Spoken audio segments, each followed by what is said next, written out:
Muy bien, ¿cómo están? Nuevamente, yo soy Manuel Gómez Carrillo y en esta clase vamos a abordar el tema de algunos modelos de oncogénesis viral.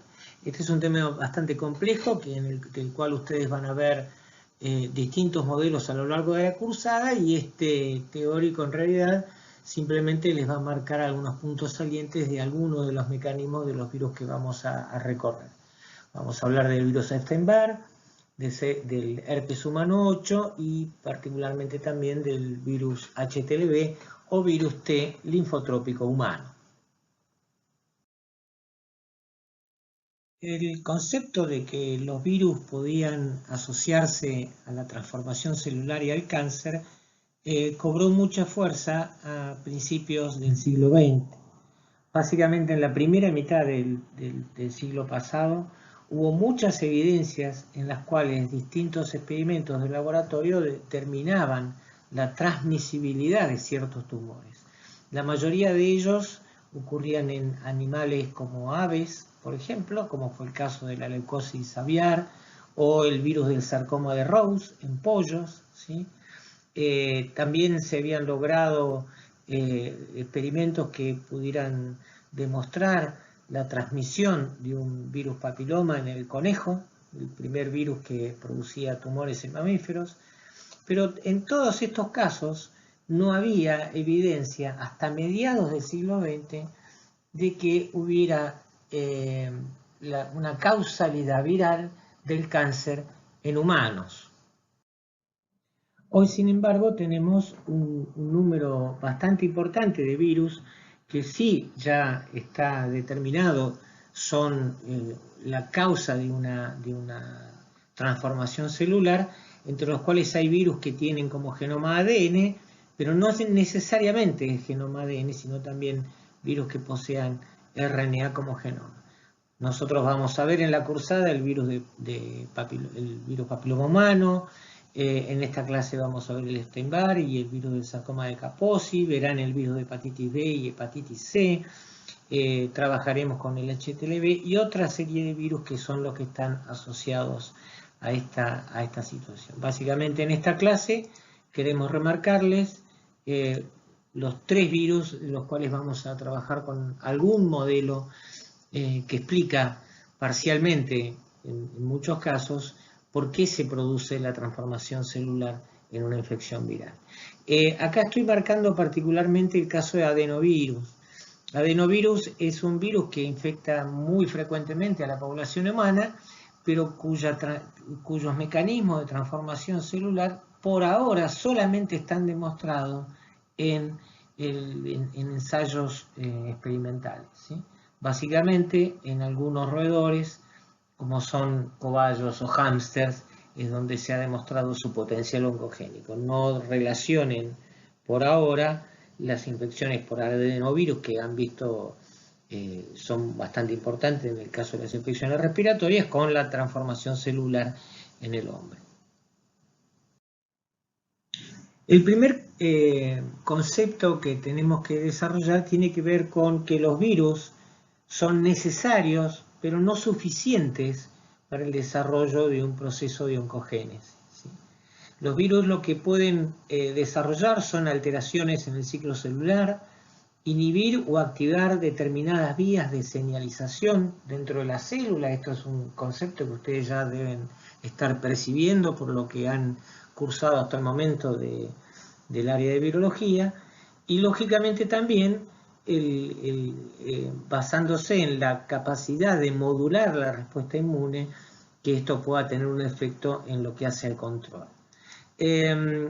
Básicamente uno de los conceptos importantes que también tienen que ver con este fenómeno tiene desarrollo en el mimetismo molecular, que ya hemos visto en alguna clase anterior, que tiene que ver con la expresión de citoquinas símil humanas, a las cuales vamos a denominar viroquinas, o receptores falsos, o viroreceptores, o B-receptores en este caso, moléculas que pueden alterar el ciclo celular, como las virociclinas, etcétera, etcétera, etcétera, ¿sí? Ahora bien, como los virus son necesarios pero no suficientes, hay un entorno ambiental y genético relacionado también con la respuesta inmune que pueda tener el individuo o situaciones particulares como son los trasplantes en el caso de intervenciones médicas o coinfecciones que puedan estar ocurriendo, son factores que aumentan el riesgo de que un virus pueda desarrollar y disparar mecanismos de oncogénesis en una persona. Entonces, para empezar a desarrollar este tema, yo me tomo la licencia de contarles una pequeña historia que involucra a un cirujano irlandés que se llamaba Denis Burkitt, ¿sí? Que era un cirujano que decide a mediados del siglo pasado mudarse al continente africano porque era una persona que tenía valores y conceptos muy altruistas.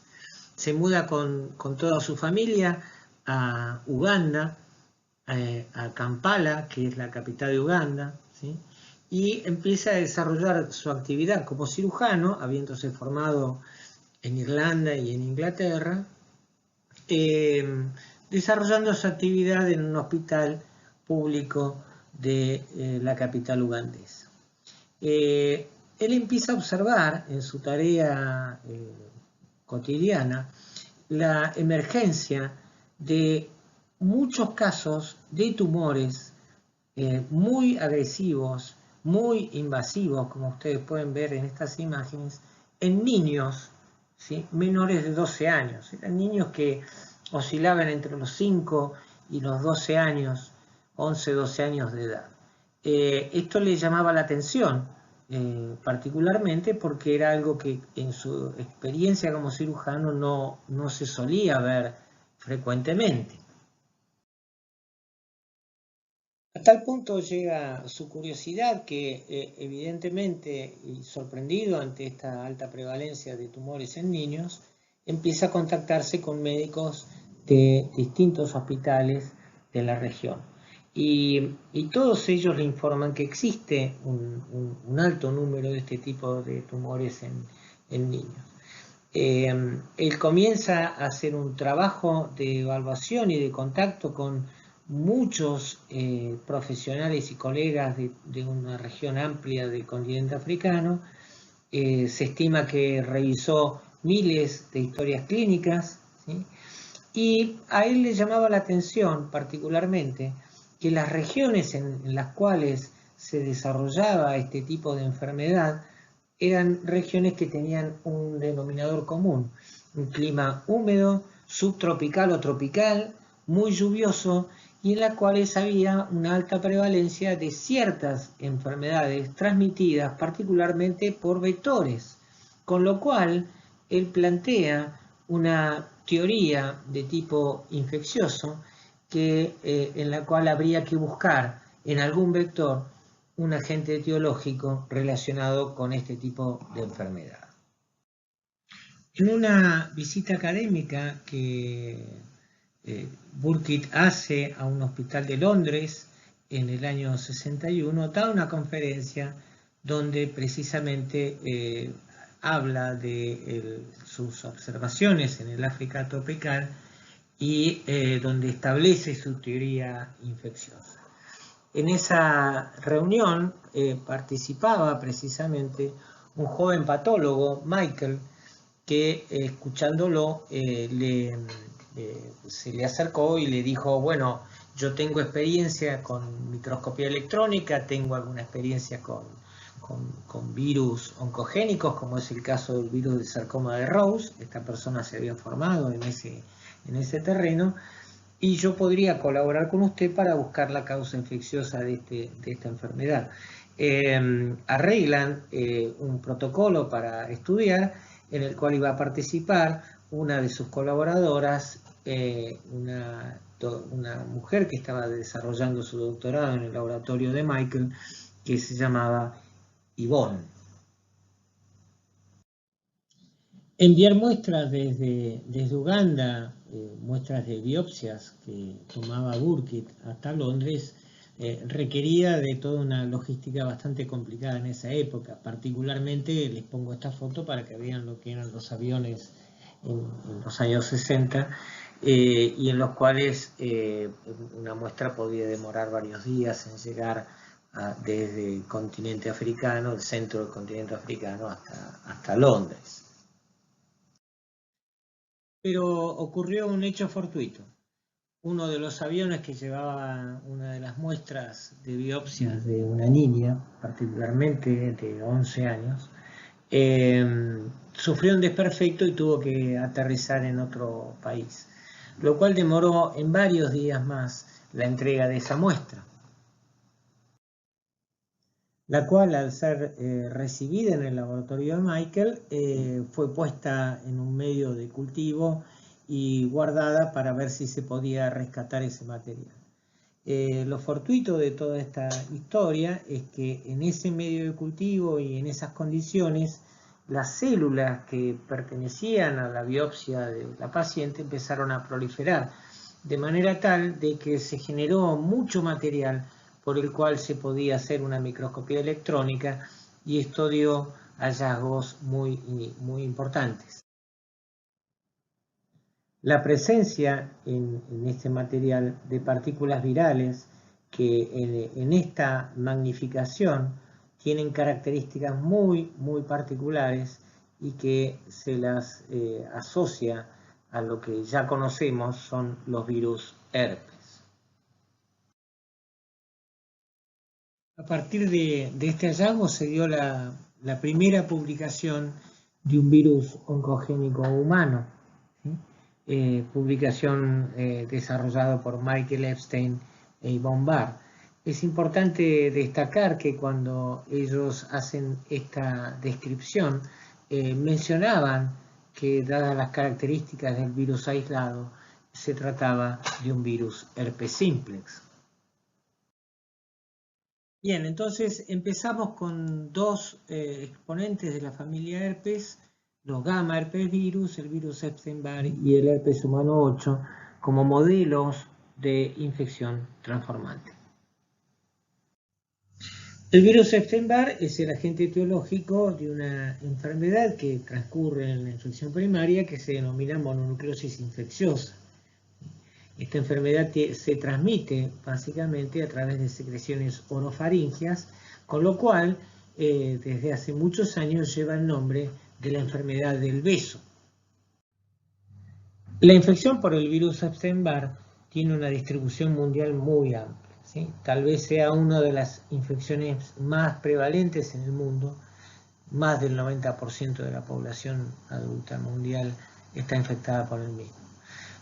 Como ya mencionamos, las secreciones orofaringeas son la principal fuente de infección, pero también tienen relevancia algunos contextos particulares, como es el caso de transfusiones y el trasplante de órganos en particular. Normalmente las infecciones ocurren en la niñez y suelen ser asintomáticas. Sin embargo, los adolescentes y los jóvenes, adultos jóvenes, pueden padecer la mononucleosis infecciosa como una etapa clínica inicial dentro de lo que es la infección por el virus. Lo que nosotros vamos a destacar en esta clase principalmente es que durante la latencia hay la expresión de diversos factores virales que son responsables de la transformación celular, dependiendo claramente del contexto en el cual está ocurriendo este fenómeno. Este esquema muy sencillo nos permite graficar que a partir de la prima infección, a partir de las fuentes de infección, cuando un individuo es susceptible, la infección puede seguir dos caminos.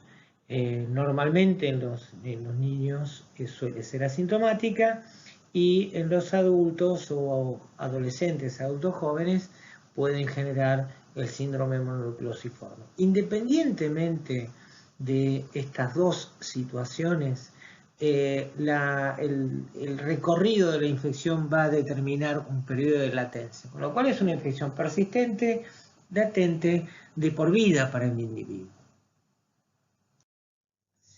Esta tabla pertenece a un estudio que se realizó en el Hospital de Niños Ricardo Gutiérrez de la Ciudad de Buenos Aires por el grupo de la doctora María Victoria Preciado. Lo que ustedes están viendo son grupos de niños que van desde un mes hasta 15 años de edad que asistieron a consulta por razones no vinculadas a enfermedades infecciosas. No tenían síndromes febriles ni nada por el estilo, más que nada eran situaciones traumatológicas y que de alguna manera permitieron determinar la prevalencia de infecciones por Epstein-Barr, infecciones positivas para el virus, testeos positivos para el virus Epstein-Barr en estratos, en estos distintos estratos de grupos etarios. Si ustedes se fijan bien, a partir del año de edad, ya el 26% de los niños tienen infección por Epstein-Barr, llegando hasta el 96% cuando tienen 15. Esto determina la altísima prevalencia e infección que hay en la infancia y sobre todo el número de adultos, jóvenes o adolescentes que pueden llegar a ser susceptibles a la infección primaria por este virus. Veamos entonces los aspectos virológicos en la infección por el virus Epstein-Barr. Ustedes recordarán cuando vimos la clase de la familia Lepeviridae que se trata de virus envueltos y que contienen un complejo conjunto de glicoproteínas en la envoltura. Básicamente, como una de las principales células blanco para la infección por el virus Epstein-Barr es el linfocito B, el linfocito B expresa el CD21, que es el receptor para complemento, y también moléculas de clase 2. En conjunto de glicoproteínas de la envoltura, la GP350-220 y otro grupo y complejo de glicoproteínas de la envoltura de Epstein-Barr, interactúan con estos dos receptores, permitiendo el ingreso y la infección de los linfocitos B. Sin embargo, no es la única célula que puede infectarse por Epstein-Barr, sino que también hay replicación eficiente en células del epitelio de la mucosa oral, orofaringea. En este sentido, las observaciones que se hicieron a lo largo de los años permitían determinar que aquellas células que expresaban CD21, la eficiencia de la infección era mucho mayor que en aquellas células en las cuales este tipo de moléculas tiene una expresión muy baja o nula prácticamente, ¿sí? Por lo tanto, el virus tiene una alta capacidad de infectar linfocitos B a través de sus receptores y muy baja eficiencia para poder replicar e infectar células del epitelio. Sin embargo, un fenómeno que se observaba era que cuando los linfocitos B estaban infectados con Epstein-Barr, tenían la capacidad por contacto celular de infectar entre 1000 y 10.000 veces más células epiteliales, de manera tal de que esto planteó la necesidad de la expresión de algún factor o algún tipo de proteína viral que facilitara la infección de las células del epitelio. Y el fenómeno que ocurre es que los linfocitos B infectados por Epstein-Barr empiezan a expresar una proteína, una glicoproteína que está codificada en el genoma de Epstein-Barr en su membrana que se llama GPBMRF2, y que de alguna manera esta proteína viral expresada en el linfocito B infectado facilita la infección de células del epitelio, básicamente por interacción con alfa y beta integrinas y con el componente secretorio de la inmunoglobulina A. Entonces, para entender el proceso, vamos a ver las 5 etapas que llevan a la historia natural de la infección por Epstein-Barr. Desde la vía de transmisión, a través de secreciones orofaringeas, el virus replica eficientemente en linfocitos B, a partir de allí puede infectar las células del epitelio de la mucosa orofaringea y se empiezan a establecer 4 periodos de latencia. Hay una latencia 3 en la cual hay una expresión de ciertos factores virales que vamos a ver qué rol van a cumplir. Ya a nivel de nódulos linfáticos y en el centro germinal hay una latencia 2 donde hay una expresión diferencial respecto de la latencia 3. Se va a establecer lo que es la latencia 0, en la cual hay un evento de quiescencia viral absoluta en células que están de memoria y en reposo, y los eventos de reactivación, que vamos a ver cuáles son, llevarán a la expresión de otros factores y pudiendo nuevamente el virus replicar y salir al exterior a partir de las secreciones orofaringeas. En cada uno de estos tipos de latencia, estos 4 tipos, 3, 2, 0 y 1, los números no están hablando de una secuencialidad evidentemente, puede haber una asociación específica con ciertos procesos que se relacionan con la transformación celular y que de alguna manera fueron caracterizados a lo largo del tiempo. Entonces, en el evento de replicación o de latencia, fenómeno que caracteriza a este tipo de infecciones, son eventos salientes que durante la replicación el ADN viral se mantiene en forma lineal y que tiene una gran cantidad de productos génicos que puede estar expresando, mientras que en la latencia se va a mantener ese ácido nucleico en forma secularizada, episomal, por fuera del genoma de la célula, y se van a expresar los genes y los productos génicos que van a caracterizar a cada una de las latencias que les mencioné recientemente. La complejidad del genoma del virus Epstein-Barr sigue los mismos patrones que son comunes a todos los miembros de la familia Herpes viridae. Vamos a centralizarnos solamente en aquellas características que hacen al estado de latencia y cuál es la expresión. Normalmente en el estado de latencia el virus expresa 9 proteínas, diferencialmente dependiendo del tipo de latencia que se esté desarrollando, que son críticas para el desarrollo de procesos que puedan involucrar la transformación celular.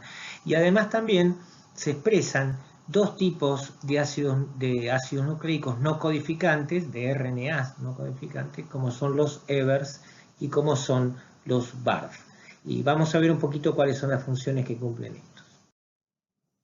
Asimismo, Epstein-Barr codifica en distintas regiones de su genoma más de 20 microRNAs que lógicamente tienen funciones esenciales dentro de lo que es el ciclo de replicación viral y evasión a la respuesta inmune y mantenimiento de eventos que favorezcan la latencia y que de alguna manera también contribuyen a toda la patogénesis. Probablemente al ver esta diapositiva ustedes seguramente van a pensar que la nomenclatura de todos estos genes es bastante complicada y cómo hago para memorizármela. Yo les voy a pedir particularmente que no se requiere la memorización de todos estos nombres, es una nomenclatura muy compleja, pero sí que tomen en cuenta aquellos que nosotros les vamos a asociar directamente con los factores de patogenicidad involucrados en la transformación. La replicación viral sigue los mismos parámetros que todos los miembros de la familia Herpes viridae, en la cual hay genes inmediatos tempranos que, como ustedes ya saben, se asocian a factores de transcripción, ya sea en la infección primaria como ante un evento de reactivación.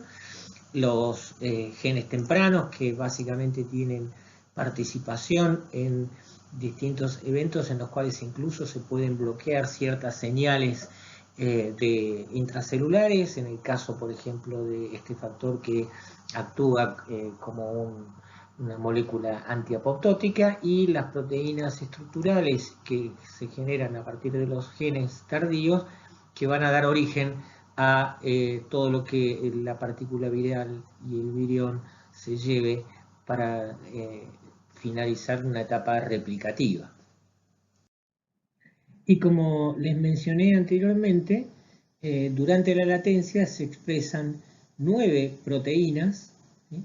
Y 2 ARNs no traducibles, y todos ellos son los que se expresan en los diferentes periodos de latencia que el virus Epstein-Barr expresa. Nosotros los podemos dividir básicamente en antígenos nucleares, todos los que se denominan EBNA, Epstein-Barr Nuclear Antigen, que hablan de proteínas expresadas en el núcleo y que cumplen distintas funciones. EBNA1 es muy importante porque es uno de los que permite, de alguna manera, mantener el genoma del virus en forma episomal.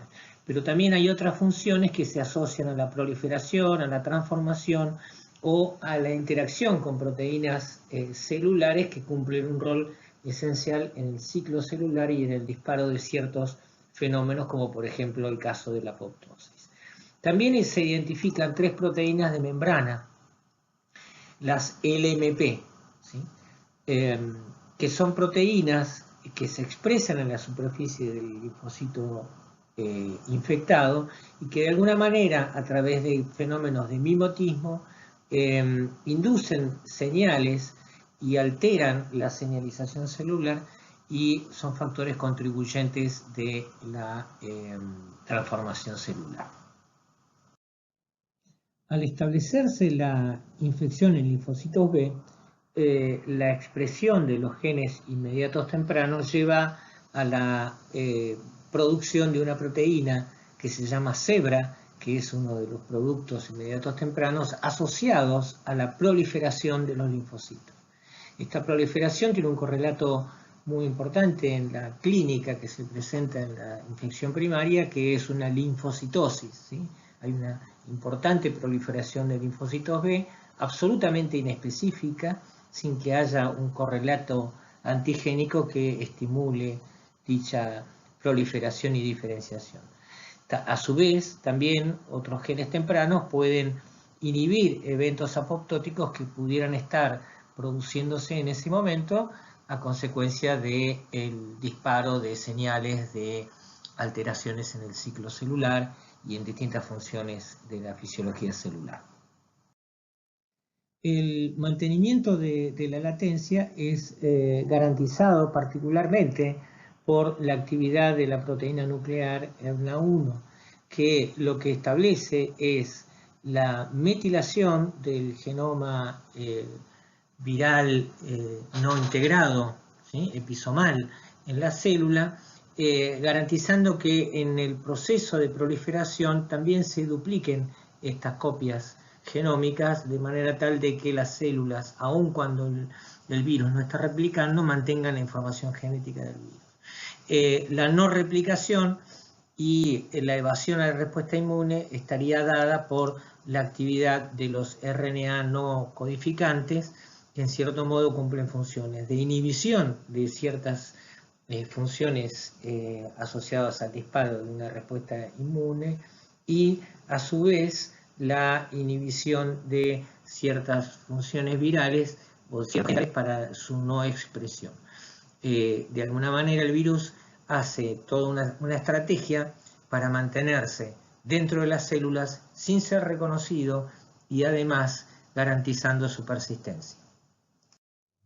Y por último, en el establecimiento y mantenimiento de la latencia, la expresión de las proteínas latentes de membrana, principalmente LMP1, tienen distintos roles en la fisiología de la célula infectada. Básicamente, a través del mimetismo, favorece la activación de linfocitos B, estimula la expresión de factores antiapoptóticos y también modula la respuesta inmune induciendo citoquinas como la IL-10 que de alguna manera son inmunosupresoras a nivel local. Y lógicamente la fisiología normal de los linfocitos B infectados empieza a verse alterado por la presencia de estos factores de membrana.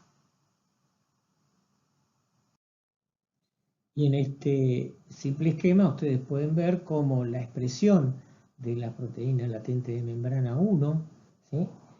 Actúa como una molécula CD40 viral que de alguna manera desarrolla estas funciones de señalización que llevan a eventos antiapoptóticos, a la progresión del ciclo celular y modulación de la expresión del ciclo celular, y lógicamente la proliferación y mantenimiento de la inmortalización celular. Por eso a esta proteína se la denomina una oncoproteína viral. Y por último, en un esquema sencillo, a partir de los periodos de latencia que se establecen en los linfocitos B, la reactivación es un fenómeno que involucra a la fisiología normal del linfocito B, que tiene que ver con la estimulación antigénica. Si en un linfocito B infectado se produce una estimulación a través del receptor B por parte de un antígeno, esto dispara las señales de activación del linfocito B, la transformación en células plasmáticas y por consiguiente dispara la replicación viral. Claro, esto lo vamos a tener que ver de manera integrada en las próximas diapositivas para ver cómo funciona este evento y qué rol sobre todo tiene la respuesta inmune en este tipo de situaciones. Con este esquema vamos a recorrer tres instancias. En primer lugar, la infección primaria, la latencia propiamente dicha y el fenómeno de reactivación. En la infección primaria, básicamente la infección de linfocitos B, la replicación viral en linfocitos B residentes en la mucosa orofaringea y la infección a partir de estos linfocitos B infectados de las células del epitelio generan una importante replicación viral, especialmente en este tipo de células que generan la carga viral suficiente como para la transmisión del virus hacia otros individuos a través de el vehículo que son las secreciones orofaringeas. A su vez, un grupo de linfocitos B entran en el periodo que denominamos la latencia 3. En este periodo, ya vimos, se expresan una gran cantidad de antígenos virales que lo que tienden a hacer es el desarrollo de la proliferación del linfocito B. Lógicamente ustedes van a ver que el individuo empieza a desarrollar una inmunidad innata y adaptativa que identifica la expresión de estos antígenos virales en los linfocitos B activados y proliferando, que básicamente van a ir a tratar de hacer el control. En esta etapa precisamente es como ocurre un fenómeno clínico muy característico de la mononucleosis infecciosa, que tiene que ver con, por ejemplo, la faringitis asociada a la tríada característica del síndrome mononucleosiforme, en la cual ustedes ven los pilares amigdalinos que están inflamados con una secreción purulenta bastante importante. Esto es una foto que corresponde a una mononucleosis infecciosa en una adolescente. Todo el fenómeno de proliferación celular y la respuesta inmune adaptativa que se desencadena contribuyen al cuadro clínico característico de la mononucleosis infecciosa. Algún grupo de estas células que entran en proliferación van a entrar al pool de linfocitos B de memoria y en reposo. Y en estos linfocitos se establece el estado de latencia cero, ¿sí?, en el cual hay una quiesencia absoluta en la expresión de componentes del virus. Prácticamente no se pueden identificar productos genómicos virales que puedan estar desarrollándose en esa etapa. Como vimos antes, a partir de allí la reactivación va a depender básicamente de los fenómenos de estimulación antigénica que tengan estas células que están en reposo y de memoria. Ese fenómeno de reactivación va a disparar la replicación viral y lógicamente va a permitir que el virus que replica en los linfocitos B pueda acceder a la mucosa orofaríngea, replicar a este nivel y generar la eliminación del virus de partículas virales al medio ambiente.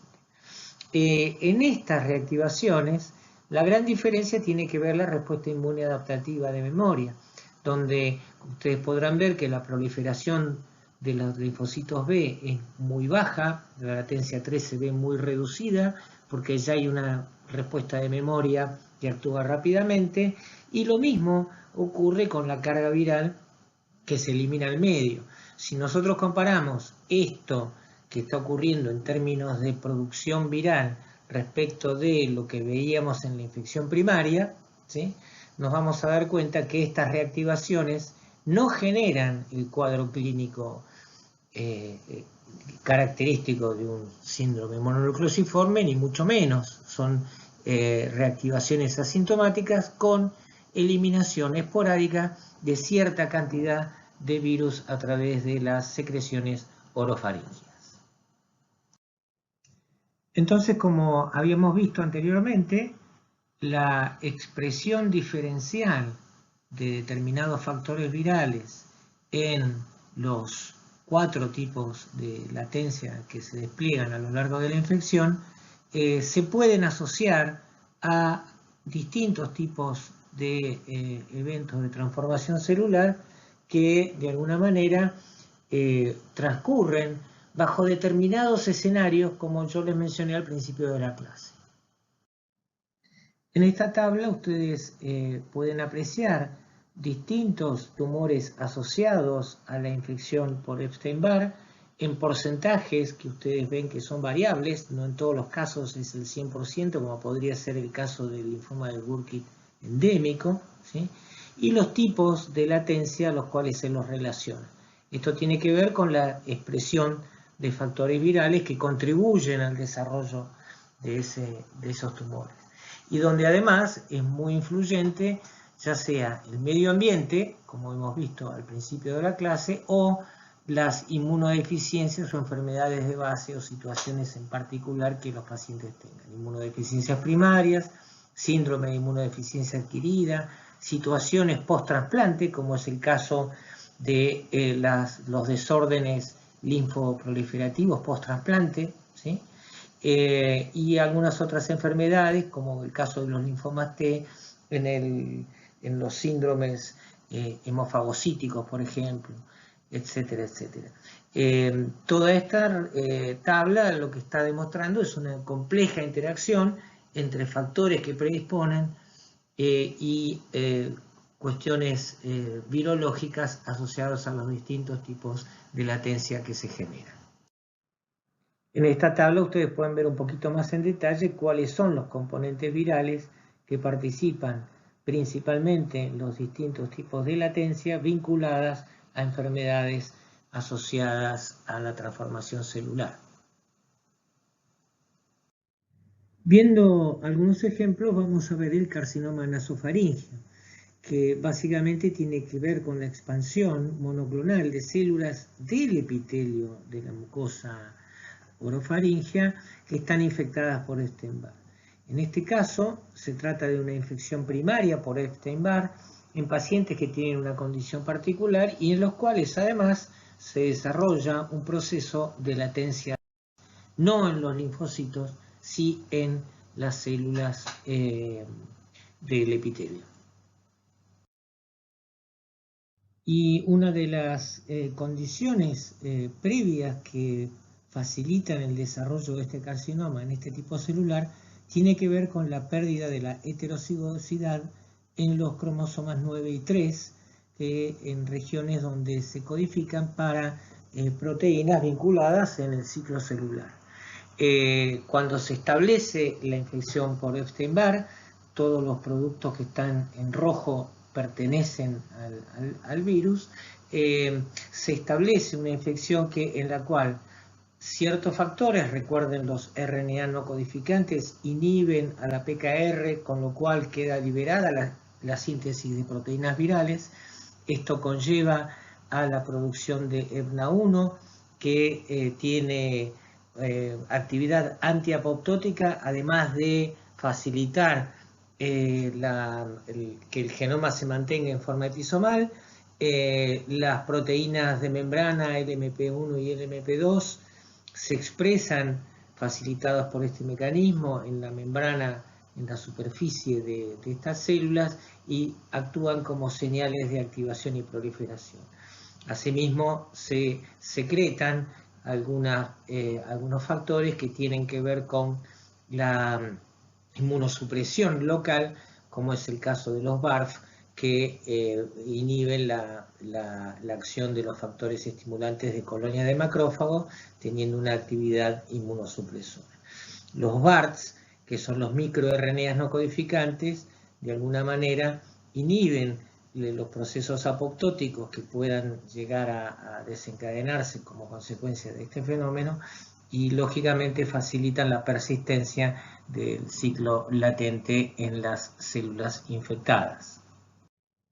Otra situación donde el virus Epstein-Barr puede generar trastornos linfoproliferativos importantes tiene que ver con la enfermedad linfoproliferativa asociada al X o enfermedad de Duncan, ¿sí?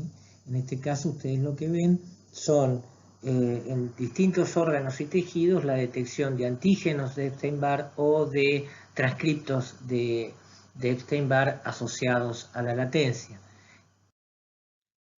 Y en este caso, las personas que se ven afectadas por este síndrome ligado al cromosoma X, básicamente no expresan en sus células la proteína SAP, ¿sí? Que ustedes saben que es una proteína que está asociada a las moléculas SLAM, que son las moléculas estimulatorias y activadoras de señales que permiten la proliferación y el desencadenamiento de una respuesta asociada a los linfocitos T y a las células NK.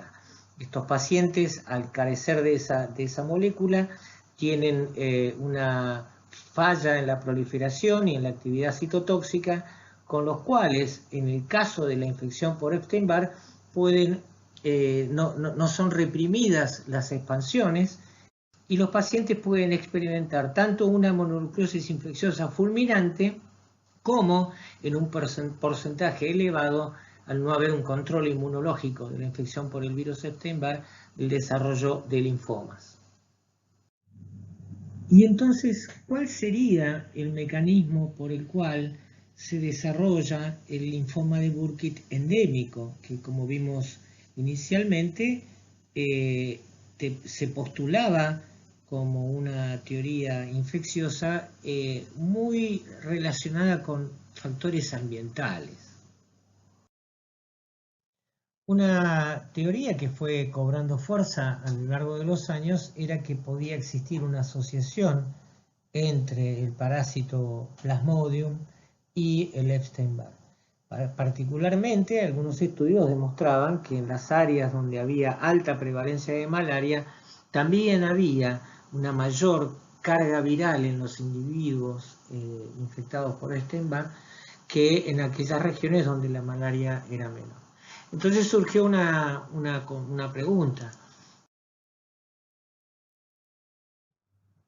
Recordarán ustedes que las deaminasas de citosina o citidindeaminasas participan en la generación de diversidad de los anticuerpos a través de los mecanismos de switch isotípico e hipermutación somática. Precisamente, esta enzima es inducida a través de uno de los productos del metabolismo de Plasmodium en los glóbulos rojos, que es la formación de hemozoína, metabolito que tiene que ver con precisamente la utilización de hemoglobina como base para su nutrición. Por lo que el aumento de la disponibilidad de citidindeaminasas por parte de las células B podría favorecer el entorno en las células infectadas por Epstein-Barr para producir eventos de translocación que desencadenen en la transformación celular. La translocación 814 en el linfoma de Burkitt es un fenómeno patognomónico, ¿sí?, y característico del linfoma de Burkitt. En esta translocación particularmente, el gen IGH arrastra por juxtaposición al protoncogen CEMIC, el cual queda desreprimido en su nuevo locus y de esta manera puede producir eventos de transformación celular. Lógicamente, este tipo de translocaciones se ven reguladas por eventos de apoptosis. Esto desde ya es un mecanismo que permite la integridad de la fisiología celular en los casos en los cuales ocurren estos eventos de translocación. Sin embargo, aquellas células que están infectadas por Epstein-Barr, como ya hemos visto a través de varios mecanismos, tienen inhibido el fenómeno de apoptosis y por lo tanto se ve facilitada la transformación celular producto de este fenómeno de translocación. Esto sería la relación que tienen la infección por el Plasmodium falciparum y el virus Epstein-Barr. Y acá tienen un esquema que representa las distintas funciones celulares en las cuales el gen CEMIC participa y que puede afectar el ciclo celular en distintos eventos asociados a su función. Pasamos entonces al otro gamma herpes virus, que es el herpes humano 8 o virus del sarcoma de Kaposi. Este es un virus que fue descubierto a mediados de la década del 90 y que se lo pudo asociar a un sarcoma descrito a mediados del siglo XIX por Moritz Kaposi, un importante médico dermatólogo que hizo las primeras descripciones de la enfermedad. El sarcoma de Kaposi se presenta como lesiones en piel principalmente, en distintos órganos y tejidos, mucosa oral, nasofaringea, y habitualmente presentan lesiones que tienen un color oscuro, púrpura, que están compuestas por células que son transformadas y también puede afectar endotelios vasculares, vasos sanguíneos y células sanguíneas. Hay distintas formas de presentación desde que se conoce la enfermedad en las descripciones que hizo Kaposi. Básicamente las primeras descripciones de él tienen que ver con la forma clásica, que afectaba principalmente a hombres que a mujeres y generalmente hombres de edad avanzada, y que afectaba a las regiones del Mediterráneo, especialmente las islas itálicas, balcánicas y las islas griegas. También hubo descripciones de áreas endémicas en África Central y Oriental que afectaba a hombres principalmente y mucho más a menudo que las mujeres. A partir de los años 70, cuando se empezaron a desarrollar y a hacer cada vez más frecuentes los trasplantes de órganos, empezaron las observaciones del desarrollo de estos sarcomas, sobre todo a nivel renal, en pacientes que estaban sometidos a tratamientos inmunosupresores. Y fue un importante hallazgo la asociación con la inmunodeficiencia producida por HIV, que en los primeros años, en la década de los 80, fueron las descripciones más salientes acerca de lo que estaba ocurriendo. Precisamente la emergencia de la nueva enfermedad que estaba siendo difundida en los Estados Unidos y en Europa particularmente en el año 81, ya describía un raro cáncer que afectaba a homosexuales masculinos y que se los asociaba con estas entidades clínicas no frecuentes, como eran otras infecciones oportunistas que también frecuentemente se veía en esta comunidad. Esto ocurría muchos años antes de que se descubriera el agente etiológico, el herpes humano 8, e incluso antes de que se descubriera el virus de la inmunodeficiencia humana en el año 83. Como todo virus herpes transita la historia natural entre periodos de replicación y periodos de latencia. Vamos a ver en particular que en el herpes humano 8 la replicación tiene un rol diferente respecto del desarrollo de la transformación celular. Y lógicamente en ambos estadios, ya sea el estadio latente o el estadio replicativo, vamos a distinguir factores virales que son característicos. Acá están resaltados básicamente dos grandes exponentes. En la latencia, lo que es un antígeno asociado a la latencia y es un antígeno nuclear, el antígeno LANA, que de alguna manera promueve el mantenimiento de la latencia de manera similar a lo que hace el LEBNA1, por ejemplo, de Epstein-Barr. Por otro lado, en los ciclos líticos y replicativos hay transactivadores importantes, como es el caso de RTA, que ustedes van a ver, que es un factor inmediato temprano que promueve la replicación y la transcripción génica, al igual que lo hacen otros factores que hemos visto tanto en el herpes simple como en el citomegalovirus, incluso en Epstein-Barr también.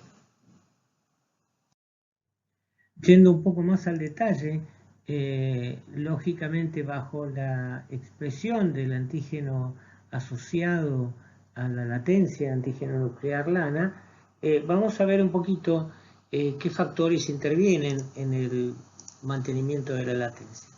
Básicamente, el LANA facilita la replicación episomal del genoma durante las mitosis y evita precisamente que haya replicación viral frente a determinadas vías de señalización intracelular. El virus tiene las mismas estrategias que establecen otros herpesvirus que tienen que ver con homólogos de ciclinas, con inhibidores de la apoptosis y con factores que promueven la expresión de citoquinas que pueden modular la respuesta inmune en el entorno celular. También están descritas la presencia de un número bastante importante de microRNAs que de alguna manera modulan la expresión del sistema celular. Por lo tanto, la latencia es un fenómeno que se promueve en base a las mismas características que estamos viendo hasta ahora en los virus herpes. Y en esta diapositiva ustedes pueden ver cómo se establece un delicado equilibrio entre los factores virales que están en celeste y remarcados aquellos que favorecen un entorno celular para mantener la latencia. Particularmente el antígeno nuclear asociado a la latencia que bloquea ciertos factores no solamente celulares sino también virales y de alguna manera se genera un equilibrio y un entorno en el cual la persistencia viral se puede garantizar. Bien, habíamos mencionado anteriormente que el disparo de la replicación y la transcripción se ve gobernado por un producto, una proteína inmediata temprana que es RTA y que es homóloga a lo que se observa en otros modelos de los virus herpes. Básicamente este proceso genera la transcripción de una gran cantidad de factores virales que básicamente se asocian al proceso de replicación en el cual hay una contribución importante en la transformación celular. A diferencia de lo que se ve en otros modelos donde no es necesaria la replicación viral para que se produzca la transformación celular, en el modelo de virus de sarcoma de Kaposi, la replicación se empieza a asociar al fenómeno de transformación. Ahora bien, como ustedes pueden apreciar, hay distintos factores virales que contribuyen a la modulación de la replicación viral, la activación de la replicación viral, y que muchos de ellos son miméticos, ¿sí? Tendrán, por ejemplo, citoquinas virales o en algunos casos, homólogos de quimiosinas, ¿sí? Homólogos de factores celulares que regulan determinadas funciones, etcétera, etcétera. Este es un modelo que vimos ya reiteradamente. Yo voy a detenerme particularmente en esta molécula de RNA que se llama pan-RNA, que de alguna manera tiene un rol bastante importante y se está viendo en el último tiempo para modular la expresión génica en las células infectadas. Recordarán ustedes cuando tuvimos el teórico de latencia que habíamos mencionado la existencia de un control epigenético de la expresión génica durante la latencia y durante los periodos de transcripción, en el cual le atribuimos un rol importante a la metilación o acetilación de histonas. En el caso de herpes, de los virus herpes, esto fue claramente descrito para el herpes simplex, parasitomegalovirus, también lo vimos en ese modelo. En el caso del virus del sarcoma de Kaposi, esta modulación está muy gobernada por la presencia de este pan-RNA que les mencioné recientemente. Este RNA viral poliadenilado tiene una estructura secundaria bastante compleja y modula, por un lado, regulando la metilación de histonas y participando en el fenómeno de metilación para generar un entorno restrictivo de la transcripción, o también para la desmetilación de histonas, generando un entorno facilitador de la transcripción génica. Hay descripciones que también indican que tiene un rol bastante importante en la disociación de las proteínas de la latencia dentro del núcleo, en el caso del sarcoma de Kaposi, la proteína lana, respecto de su interacción con el genoma episomal. Y frente al disparo de la transcripción a través de los activadores inmediatos tempranos, ¿sí? RTA, por ejemplo, en este caso, el pan-RNA actúa como un reclutador de complejos de polimerasas y de alguna manera se transforma en un motor en el cual facilita y genera la transcripción de manera continua una y otra vez a través de los complejos asociados a las RNA polimerasas. Y de esta manera, de alguna manera, se facilita la transcripción y la expresión de los genes virales. Y durante la transcripción, lógicamente, se van a expresar múltiples factores que van a interferir en distintas vías de señalización y además se van a activar algunos procesos que normalmente en las células se asocian al fenómeno de transformación. Básicamente, la angiogénesis es promovida por un receptor viral que cumple el rol de ser un símil receptor para interleuquina 8. Esto potencia la señalización para la transformación celular a partir de eventos de angiogénesis e inflamación. Y todos estos fenómenos, lógicamente, tienen su correlato clínico, que tiene que ver con el desarrollo de tumores que se relacionan con el sarcoma de Kaposi en distintas localizaciones, a raíz de los fenómenos que nosotros estuvimos viendo en este tipo de infecciones persistentes y latentes. Bien, y para terminar vamos a pasar a otra familia, en este caso la familia Retroviridae, del cual vamos a exponer brevemente los mecanismos oncogénicos que se describen en el virus T linfotrópico humano. Ustedes ya han visto un miembro relevante de esta familia, que es el virus de la inmunodeficiencia humana. Vamos a distinguir básicamente que las dos infecciones tienen un curso diametralmente distinto. Y básicamente el HTLV es un virus dentro de la familia que se asocia junto con otros virus de animales a la transformación celular. La infección por HTLV tiene un curso lento y progresivo, donde la mayor parte de los individuos que están infectados se presentan como asintomáticos. El desarrollo de alguna enfermedad que esté asociada a la infección por HTLV suele manifestarse luego de muchos años de evolución. Una característica asociada a la enfermedad linfoproliferativa tiene que ver con la leucemia T del adulto. En este caso, uno lo que observa es un desarrollo linfoproliferativo que puede llevar a una transformación clonal de linfocitos TCD4. Habitualmente se la denomina leucemia T del adulto precisamente por estos muchos años que se requieren para el desarrollo de la enfermedad. También hay otras enfermedades asociadas que tienen que ver con mielopatías, trastornos a nivel del globo ocular y artropatías, ¿sí? Síndromes de tipo inflamatorio que de alguna manera también hablan de mecanismos de disparo inmunológicos autoinmunes que el virus promueve.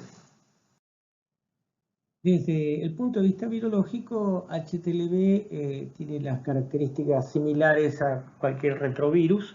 Básicamente se trata de virus envueltos que tienen una nucleocápside cuyas formas suelen ser distintas entre distintos tipos de retrovirus y que albergan en su interior las dos moléculas de RNA genómico y las mismas están asociadas a la presencia de una enzima que es característica de esta familia, que es la transcriptasa inversa, ¿sí? Desde el punto de vista fisiológico, el HTLV tiene tropismo por receptores de membrana, básicamente heparansulfato, transportadores de glucosa o neuropilinas, que son receptores transmembrana que regulan distintas funciones celulares. La estructura del genoma de HTLV no difiere mucho de los otros retrovirus. En particular, ustedes conocen detalladamente el virus de la inmunodeficiencia humana, que tiene regiones genómicas de genes estructurales, recuerden el GAG, el POL y el EMP, ¿sí? Flanqueadas por regiones repetitivas terminales. Recuerden que estos virus, al hacer la retrotranscripción y tener el material genómico pasado a ADN, pueden integrar su genoma en el genoma celular y establecer un estado que se llama ADN proviral, ¿sí? Esto es exactamente el mismo mecanismo y el mismo proceso que hace HIV. Y hay regiones características en los HTLV que tienen mucho que ver con la patogénesis y que es donde vamos a poner foco en los mecanismos que vamos a asociar a la transformación celular.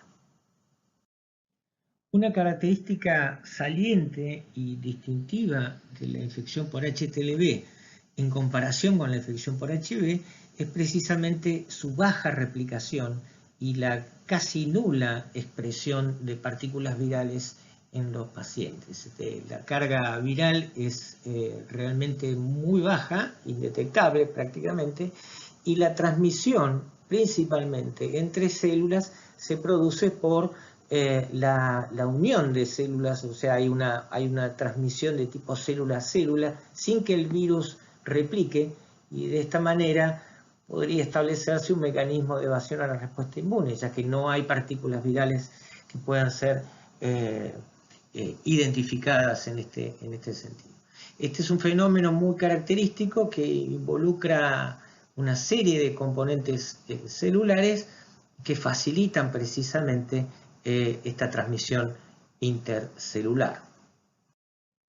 Y en esta transmisión célula-célula, HTLV tiene la característica, fue el primer virus en el cual se pudo describir este fenómeno, de inducir una matriz celular que de alguna manera sea semejante, ¿sí? Muy similar a lo que ustedes vieron en bacteriología y en micología, es la producción de un biofilm, ¿sí? Esta matriz intercelular que se produce en las células infectadas por HTLV facilita esta transmisión célula-célula y de alguna manera también interfieren con el reconocimiento antigénico que puedan tener las células infectadas. Es un mecanismo muy detallado de lo que es evasión a la respuesta inmune. Los principales factores que se asocian a la inmortalización de las células y, lógicamente, el desarrollo de la transformación son dos.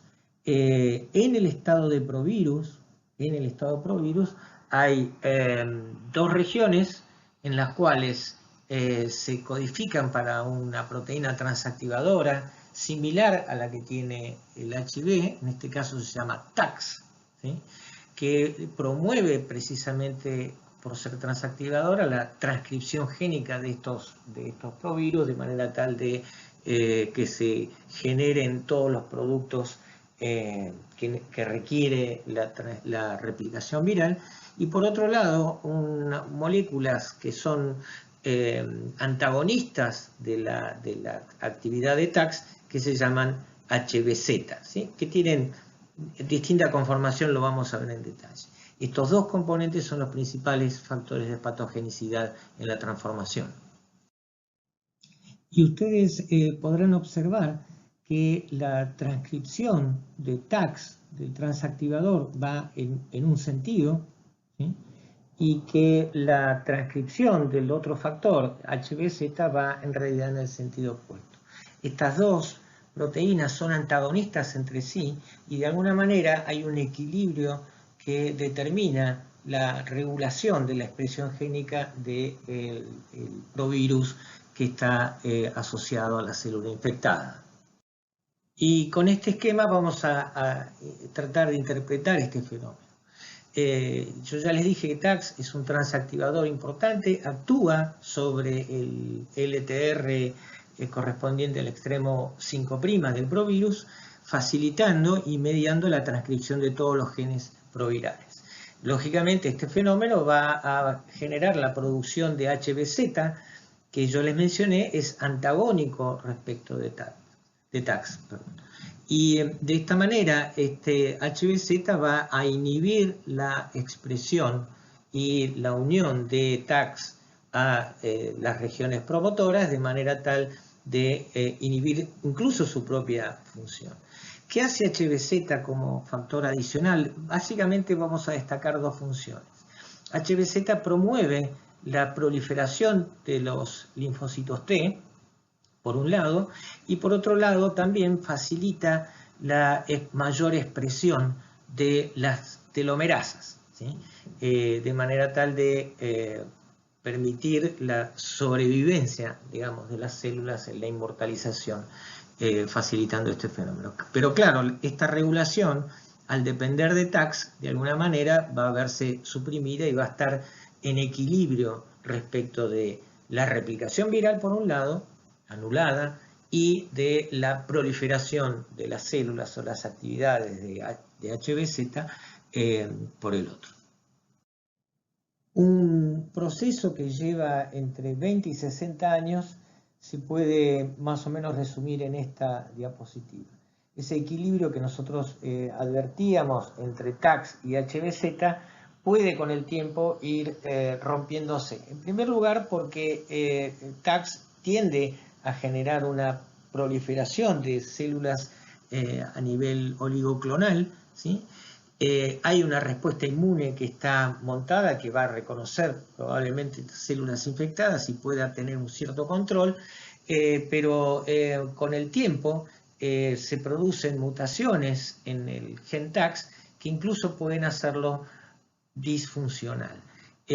Ustedes recuerden que aunque el virus no replique, la transmisión célula a célula requiere del pasaje de RNA viral y su correspondiente complejo con la transcriptasa inversa, o sea que el proceso de retrotranscripción ocurre y esto puede generar mutaciones que lleven a la disfuncionalidad de TAX y que HBZ tome el gobierno, digamos, de la transcripción y de la funcionalidad.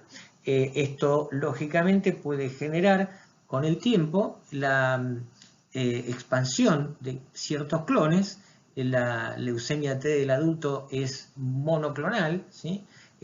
Hay algunos pocos clones que son los que se expanden se transforman a través de los mecanismos de inmortalización celular que les mostré en la diapositiva anterior. Y acá pueden apreciar la morfología de los linfocitos T que son atípicos y que muestran estos núcleos multilobulados que son características de una leucemia de este tipo. Algo importante que tienen que tener presente es que estos fenómenos que estamos describiendo entre TAX y HBZ se observan en el HTLV1, pero no se observan en el HTLV2.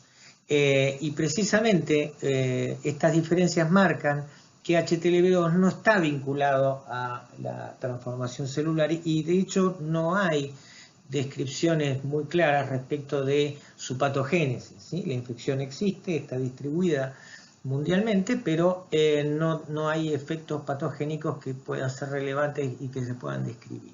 Estas diferencias básicamente explicarían y reforzarían el mecanismo por el cual HTLV1 se asocia con la transformación. Como ustedes pueden ver en este esquema, a partir de la infección de linfocitos T que se infecten con HTLV1 o HTLV2, los caminos que conducen hacia la patogénesis son diferentes. Y la gran diferencia tiene que ver con el rol que cumple HBZ en este proceso de transformación celular, cuyo homólogo no está presente en HTLV2. Y por lo tanto, en HTLV2 hay linfocitosis, hay una proliferación de las células, pero no se desencadenan los mecanismos de inmortalización que promueven precisamente HBZ. Por último, ustedes recordarán que la infección por HTLV no solamente se asociaba a la transformación celular, sino que también a determinadas enfermedades vinculadas con síndromes inflamatorios. En esto, HTLV, lógicamente, al infectar linfocitos TCE4, genera alteraciones en el sistema inmune que pueden manifestarse en los pacientes como distintas entidades asociadas a estos síndromes. Tengan presente que HTLV básicamente puede promover un estado proinflamatorio, ¿sí? Puede también inhibir ciertos mecanismos que se asocian a la tolerancia y que esto en definitiva puede desarrollar síndromes y enfermedades en las cuales la autoinmunidad participa. También hay descripciones de ciertas proteínas de HTLV1 que pueden llegar a tener un cierto mimetismo con factores especialmente neuronales, ¿sí? Que se asocian a enfermedades como la paraparesia espástica tropical. Y como una breve conclusión general, estamos viendo que el desarrollo de cáncer asociado a virus en humanos es un fenómeno que involucra mecanismos muy complejos que lógicamente hacen a la persistencia viral y que lógicamente alteran la función normal de las células e incluso de la respuesta inmune que pueda controlar este tipo de situaciones. Es muy importante tener en cuenta el rol que tienen los factores externos, como son los genéticos y ambientales, que de alguna manera pueden, como cofactores, acelerar los procesos de los mecanismos oncogénicos. Muchas gracias por la atención que me brindan.